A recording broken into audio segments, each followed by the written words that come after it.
తులసి మాత వినాయకుడిని పెళ్లి చేసుకోవాలని అనుకుంది అనే విషయం మీలో ఎంతమందికి తెలుసండి? ఈ విషయం గురించి మీకు తెలపడానికి నేను మరొక కథతో వచ్చానండి. తులసి మాత అడవి వెంట వెళ్తుంటే వినాయకుడు తపస్సు చేస్తూ కనిపించాడండి. అప్పుడు తులసి మాత వినాయకుడిని చూసి ముగ్ధురాలై నన్ను పెళ్లి చేసుకోమని అడుగుతుంది. వినాయకుడు నిరాకరించడంతో తులసి మాత వినాయకునికి శపించిందండి. నీకు 2 భార్యలు వస్తారు, నువ్వు నన్ను పెళ్లి చేసుకోవడం లేదు కదా, నీకు 2 భార్యలు వస్తారు అని శపిస్తుంది.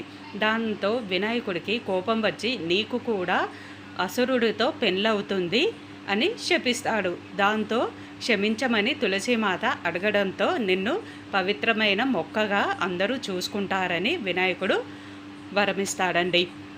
తులసీమాత భర్త పేరు శంఖచూడుడు, అసురుడు. మరిన్ని విషయాలు